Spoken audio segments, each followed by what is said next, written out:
everyone, and welcome back to the Creative Juggle Joy podcast. I'm your host, Kaylie Edwards, and today I'm joined by my amazing co-host, Delores Naskrent. Thanks. Hi, everybody. I am super excited to dive into today's topic because it's all about getting comfortable with the idea of selling your art. Yes, today we're not just talking about the how of selling your art, but also about shifting your mindset to see your creations as valuable assets, something worth sharing no matter who you are or where you are in life. So let's kick things off with a little reality check. Many of us face this nagging voice in our heads that tells us we're not good enough, right? I remember feeling like a complete fraud when I started my candle business. Even to this day, sometimes I have these feelings come up. I thought, who am I to sell this? Oh, I can't believe it. You know, I hear it and I think, come on. But yet I totally get it too. It's like a constant battle against imposter syndrome, like constant. Yes, it so is. And so, just so everyone knows who's listening, you won't get rid of it completely. It will sneak up on you when you least expect it. And you really just have to push past it and flip the script and find a way of doing it differently.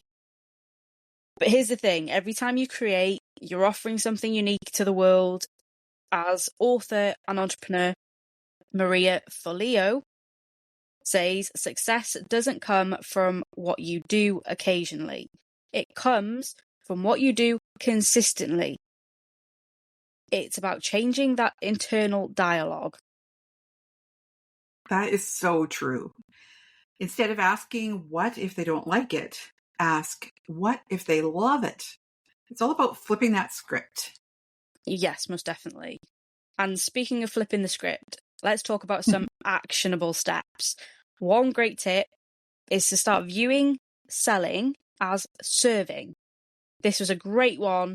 I can't remember who told me it originally, but there's plenty of people that say it. You're not just pushing products, you're providing something valuable that could really benefit someone or inspire someone, something that someone's going to love. I love that. That's just the perfect way. Let's just sprinkle in some quotes to reinforce this, shall we? Ryan Lilly says, make something people want and sell that. Or be someone people need and sell you. I think that really emphasizes understanding the value of what you're offering. Exactly. And another person, Ron Carr, reminds us sales is not about closing. It's about opening up relationships. Selling is about building connections. I love that. That's a great perspective. Kaylie, can you share some of the tips on how you started selling like this, like in a way that felt really authentic? Yeah, I can. So Great. let's break it down. First, understanding your audience is crucial. And many people forget to do this when they first start out, especially if you're just doing art as a hobby. It can take anywhere from 7 to 20 touch points for a person to decide to make a purchase from you. So think about that. How many times do you need to see something before you're ready to buy? How many times have you bought something on impulse without a reason in that moment too? It must have been really compelling. Or a deadline to get you over that buying, that later mentality, that FOMO. Oh God, it's going because like I've only got an hour to buy it. If you don't have that urgency, then you don't buy usually, or you put it in your cart and forget about it. I understand completely. And God, there's so much to learn about it, right? The soft selling versus the hard selling, and really sales in general. Even though I've been selling my art for the longest time, it's relatively a new concept for me. You know, you've been really helping me a lot with this, Kaylie. Yeah. it can be overwhelming. I Mhm. still do research on it myself because sometimes things change in the marketplace as well. So Yeah. just to explain what people might not know between soft selling and hard selling, there's a difference. So soft selling is all about building relationships, that trust, and creating a connection. It's a subtle, non-pushy way of selling. So it's like when you read an email and it's more of a story, and then somebody's linked a couple of the words and you've clicked in to go and see what it is, and it goes to a product. That is what Mhm. you call soft selling. Or it's where you put in the PS of an email a new Yeah. product that may be popular. So while hard selling is more direct and transactional, soft selling, you can use methods like storytelling on social media, sharing the backstory behind a piece or why you created it, recommending resources, products, services, while giving advice or helpful tips. We've all had it Right. where we've read a blog post and then they have maybe a link to an affiliate product that they're selling, but it wasn't a Yeah. full-on hard sell, you must buy. It's just kind of offering oh, you might like this because it's helpful. Mhm. For example, if you painted a piece that evokes a personal memory, share that story. It makes that art feel relatable, and people are more likely to buy something they feel a connection with. Plus, you can sprinkle in some soft selling techniques like using the PS in your emails to mention a product or linking to a recommended supply you used for your art. And let's not forget about having most popular or recommended product resources pages on your website. This is a thing I came across, I think it was last year, and it can really guide new visitors and give them a reason to explore what you offer or any recommended products that you have, things that you've used before or that you like to use. That is a great point. I've noticed that when I share personal stories about my art or a product that I'm using, people really respond positively. But what about hard selling? I mean, how should artists approach that? Like, is there an actual method? Well, hard selling is more direct and it should be used strategically. It's effective during like special promotions or sales events. For instance, if you're having a limited time offer, send out an email blast with a clear call to action like shop now or don't miss out on this exclusive sale, limited edition prints, Right. gone in a few days or something like that. Those are the times when you want to use hard selling. You don't want to use it all the time. So with like when people post on social media, you're looking at a few hard sell posts, probably a week. Some people limit it to like once a week, and then try and do the soft selling more. Daily soft selling is totally fine. You can do that because you're building a connection with people and then offering something for them if they want to buy. You can always incorporate testimonials for previous buyers when it comes to hard selling. That can help get people over the hump of buying. If someone loved their piece, shared a great review, shout it from the rooftops. So that social proof can encourage others to buy from you.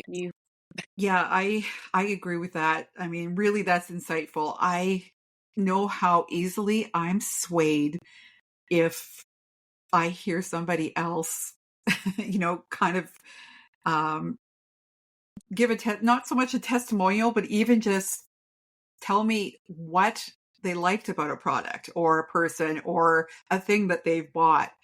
I really think that is an excellent way to market for sure. I think the key is to be patient and persistent for sure.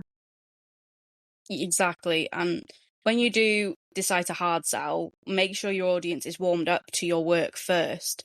So that's why soft selling comes in and getting people to know you, your backstory, emotions Mhm. behind the piece, or anything to do with that. It's all about timing and context. So sending your audience on a journey to get to know you first, to get to like you and then trust you. because we've all had those people where they've just jumped in our inbox and trying to sell us something, or in the street and someone's trying to sell you something. Yeah. You automatically clam up because you don't know them. You don't trust them because you don't know them. So it's bringing people on that journey to then want to buy from you.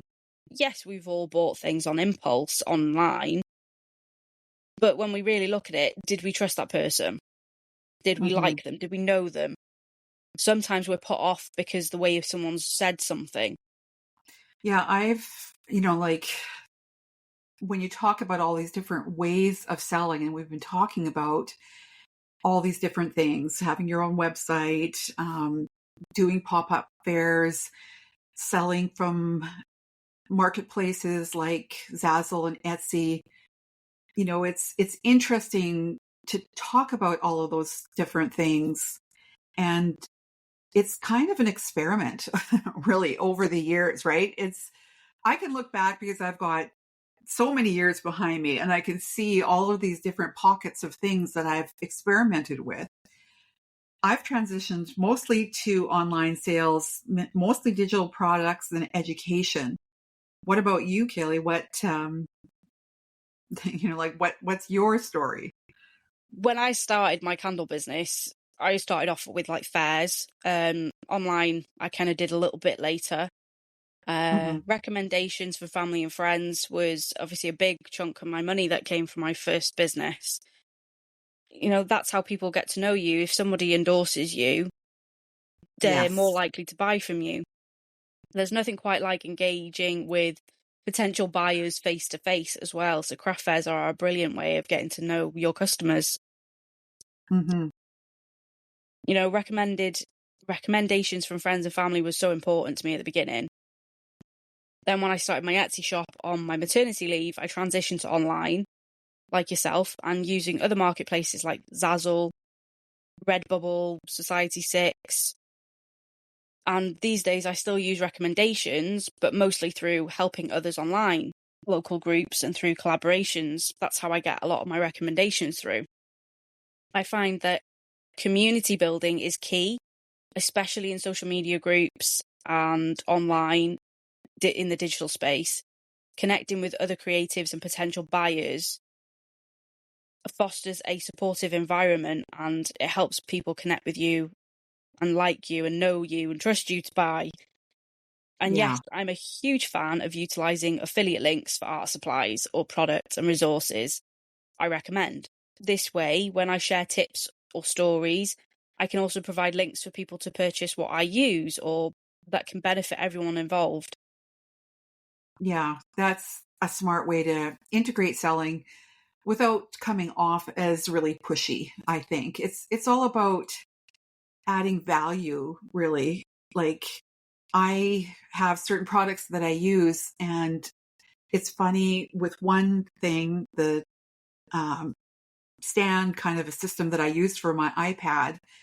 I had no idea that that was a thing. I really had never understood what affiliate sales was all about. And now I'm actually quite comfortable doing it.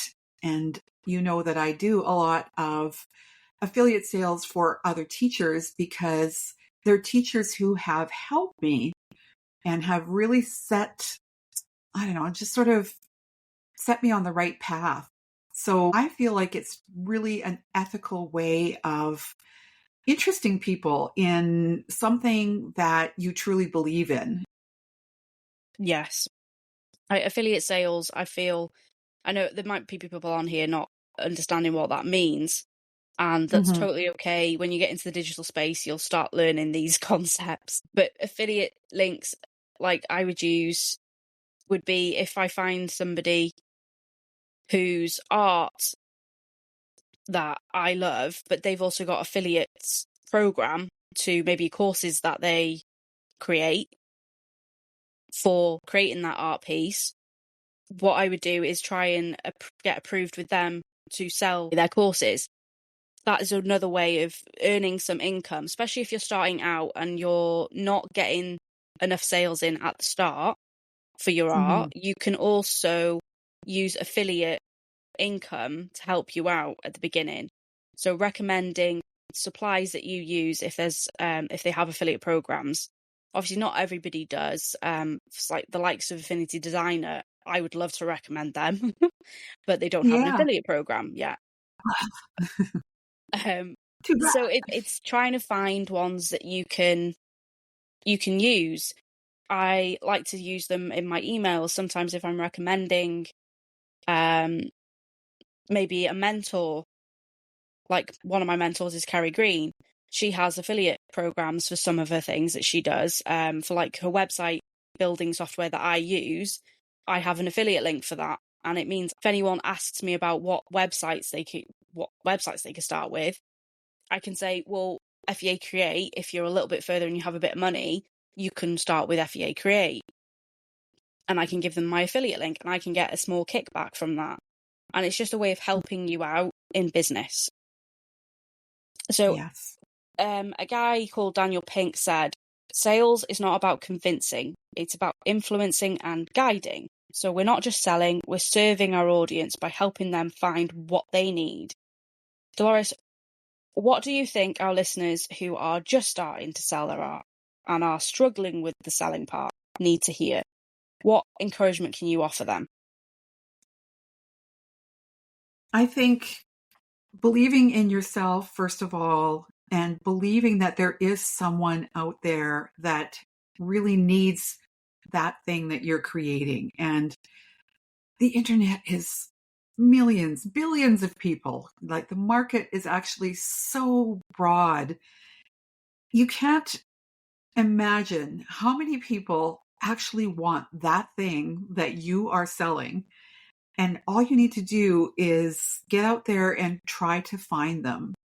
It's just one of those things, like the market is there. It's just to connect with them. And I really agree with the whole idea of the social groups, sort of like people who are trying to do the same thing as you, getting in groups with those people and talking about some of the ways that they're trying to get their product in front of the people that they need to get in front of. So I really think one of the most important things to do is to be confident in just meeting with other people who are just like you and talking about the kind of things that you could do. And then also just doing a lot of research about what it is that you're selling and where it's selling online or wherever. I mean, it doesn't have to be online. Just trying to find where those people who are going to be your buyers, where are they? Where are they hanging out? Because that's where you want to be. Yes, most definitely. That's a way you need to look at, is finding those people who could be potential buyers. You know, if people, let's say you do landscapes or nature or Mm-hmm. gardening or something like that, let's say you paint flowers, where can you find those potential buyers who would be interested in buying those kind of prints that you do or canvases? Try and find where that you might find them. Maybe go to your local garden centre and see if you can sell there. When I was on holiday in Scotland, there was a artist. I can't remember her name now. I tried to look her up online, but I couldn't find her. She was like a local artist to Stranrawe, and she had her. They were so funny. These like cow pictures and things, and they had these funny quotes on them. And she did little key rings, and she obviously done prints on slate, and with little that you can hang them up on the wall. And she'd obviously gone to the local garden centre and got them selling there. And I think that's a brilliant idea. You know, if she had anything to do with plants, I think that would be even better. I think she's kind of missing a trick with that. But I feel like that is a great way of finding people who could buy from you. Is look at where they could be hanging out or where they could be buying, picking up supplies for things. You know, outdoorsy people. if you're painting things for outdoorsy people, can you get your art, like maybe even leaflets of your art prints, and take them to an outdoor place nearby? Mhm. You don't have to do everything online. You just need to find places where these people are hanging out or where they could potentially be. Right. So when we're serving our audience, what can we do? Like, Kaylie, do you have any suggestions about resources or books that have helped with just shifting your mind about sales in general? Like, have you got any that you can recommend I know that you're into this, so you probably have some great advice to give us. Such a great question. Yes, one fantastic book I come across is Artpreneur by Miriam Schulman. I think she's from New York. It dives into the mindset shifts needed to view your creative work as a valuable asset and provides practical strategies for selling. I have my own copy along with the workbook I bought direct from Miriam when I took her workshop. She opens, I think it's a couple of times a year, which is great. So Nice. if you look her up, I will link her down below. She's brilliant. Another great read is The Artist's Way by Julia Cameron.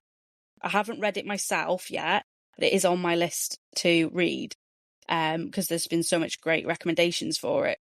I hear amazing things about it. So anyone looking to overcome creative blocks or rediscover their artistic self, that's a great one. I also recommend following creatives like Austin Kleon, who writes Yes. about creativity in such an accessible way. His book, Steal Like an Artist, emphasizes that it's okay to draw inspiration from others, which can be so freeing coming from an artist. Absolutely. That's a Yeah, book I bring up all the time, and all my students will concur because I literally have it sitting beside me. I have all three of his books, and they're such a really easy read. Like if you want just a relaxing read that you can actually get through really quickly, or if you only have little tiny pockets of time, it's great because it's very much illustrated. Like 50% of it is illustrated. So they're great books to have. Those are solid recommendations I'm going to check out for sure. Thanks, Kaylie. you're welcome. Artpreneur is definitely sounding interesting to me. Oh yeah, Miriam Schulman. She spends a lot of time on the mindset for artists because that is such a solid issue that artists can start out with and selling, and she just helps bring it to light so much easier. And great way to follow is her methods. Yeah, I think reading how other artists have journeyed through the problems and issues that they've faced, I think is something that when you read about it, just kind of puts everything into perspective for you, makes it a lot easier. The one that we talked about this recently was that elephant in the room, negativity from family and friends. Yeah. You could, I'm sure, talk about that. I could talk about that for days too. I know it can really sting, when you have poured your heart into something, and when people ask you, what do you do? And you say, well, I'm an artist. And they kind of just go, oh, and it's as if you need some kind of a real job. You can't make a living as an artist. And I've loved lately how much of a shift there is in the world in general about artists and making a living from your art. But you have to go through it. Like there are some things that can sting, really sting for sure. Oh yeah, for sure. I faced my fair share of criticism from those closest to me. Um, Hmm. but I learned to set boundaries. If someone isn't supportive, it's okay to create a bit of distance. You need to protect your creative spirit and your energy and your mind. I also Hmm. found listening to people's podcasts and YouTube videos on mindset motivation with the likes of Jim Rohn and Les Brown are two of the greats, and they're so funny as well. Others really helped me in the beginning as well. Still do today. If I'm having a crappy day from someone's comments or negativity, they get me out of that funk. Or even putting on a comedy can do wonders when it comes to negativity.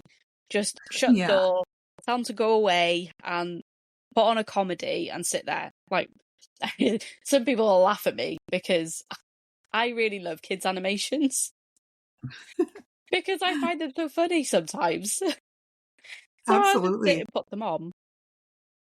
Like, yeah, I think They think sometimes. that the sorry to interrupt, but they think animations are made for kids. They are not. I mean, as an adult watching kids animations, you know that there's most of the stuff is going over your kids' heads. I mean, they're just Yeah. seeing the funny thing that's happening, but there's a message there.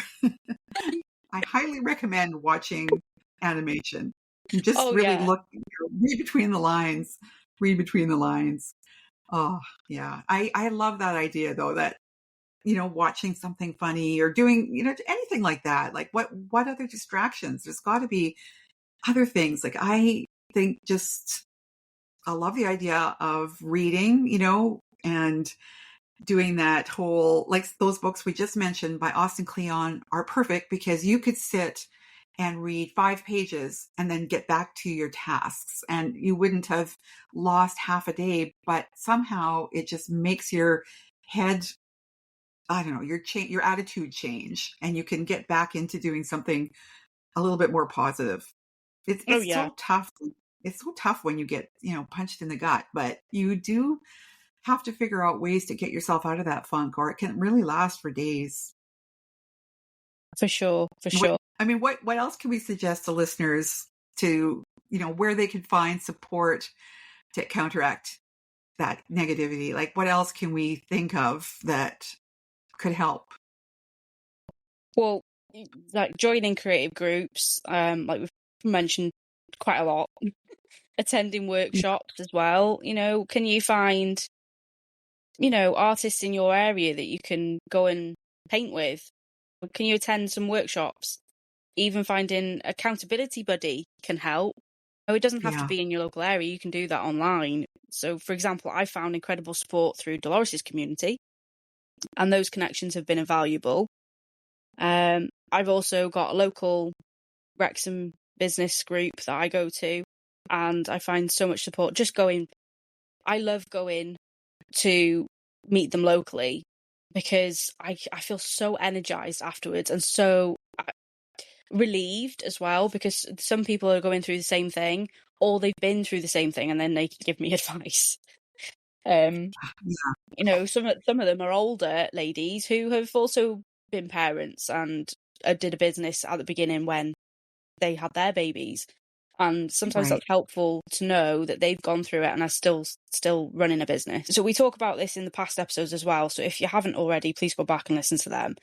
In your Yeah. experience, Dolores, how can artists balance the fear of judgment with the desire to share their work? What practical steps can they take? Well, I definitely agree with just finding accountability partner that can make a big difference. I have groups that I have been in for several years now through some of the big courses I've taken. I've been in smaller accountability groups that we still continue to meet to this day and talk about what we've done that week or how we're pursuing our goals. It's funny because we've sometimes all moved in such different directions with what we're doing. Considering where we met, you'd think that would be something that we'd have in common. But a lot of times that's just was the starting point, and we've all gone in different directions. But they're just such an incredible support. That you could share what's happening and talk about those things. And, if it's a problem, you have 3 other people that can help you with ideas on what you can do or what they've done, or like you said, just the different examples of how people deal with stuff. So being in a group makes such a difference. I know for my group that meets every Tuesday night, we come hell or high water, we're there and we're all talking about different things. Like we're all doing very different things in our artistic lives. But it's amazing how fun and how interesting it is to hear about what other people are doing. And it's neat how it kind of helps other people to maybe visualize what they could be doing differently or different things that they had never, ever thought of trying. And then all of a sudden it's kind of in their, they kind of can imagine themselves in that position. So I love being in that group, and I leave the meetings. In fact, sometimes I don't want them to end, as some of you will know that a lot of times we go well beyond the 1 hour. We're usually at least an hour and a half. And I sometimes don't want them to end because I just feel like such camaraderie with those people who are in the group. And we come from all different walks of life, all different age groups, all different stages in our businesses. Some people have just started. Some people have been at it for many, many years like myself. But it's just so refreshing to just talk to people who totally get it. For sure. Like when I go to these local groups meetings, that they're mostly either once a month or every couple of months, because we're all mums, some of us, and we're all women doing jobs as well. And it's difficult to sometimes find a schedule that works for everybody. But when we do, when we meet up, sometimes it's a small group, sometimes it's quite a big group of us. And it'll go, well, we try and say it's an hour. And if it's an evening, it can go on for a while. And I have my son with me most of the time. So I don't want to leave, but I have to because I've got to take my son home. Yes. Because he starts to get a bit naggy. But he is brilliant sometimes when we go. And some of the ladies, because they've obviously got kids themselves, they're brilliant with him and they love seeing him. I think the group host, who's my friend Emma, she calls him the honorary member of our group. She loves seeing him, and I love taking him with me. He can be a bit of a pain in the bum because he's a toddler. Sometimes he doesn't want to do what I want to do. But yeah, I don't want to leave those groups because I have once you get in a conversation with somebody who you can relate to, it's so difficult to actually come away from that and get out with a conversation. But yeah, that's definitely something that people need to look at is find a community that you can attach yourself to and get involved. Agreed. So if after listening to this episode you still have those fears, anybody listening, stepping out of your comfort zone and selling your creations, I invite you to check out my 5-day visibility breakthrough challenge. It's free. So it's a self-paced challenge. It's designed to help you take small actionable steps each day to boost your visibility and confidence in selling your art. Plus, you'll gain access to a supportive community where you can connect with other creatives who are also navigating the challenges of getting visible in their businesses. It's a fantastic way to step out of your comfort zone and find the encouragement you need. The link to the challenge can be found in the show notes and the episode description for anyone who's interested. So to wrap up, remember that getting comfortable with selling your art is a journey. Embrace your story, seek out positive influences, and don't let fear hold you back. Absolutely. And if you found today's episode helpful, please share it with a friend who might need that little bit of confidence boost too. Yes. And thanks for tuning in, everyone. Don't forget to subscribe to the Creative Juggle Joy podcast for more tips and insights. Until next time, keep creating, keep juggling, and most importantly, keep finding joy in the process.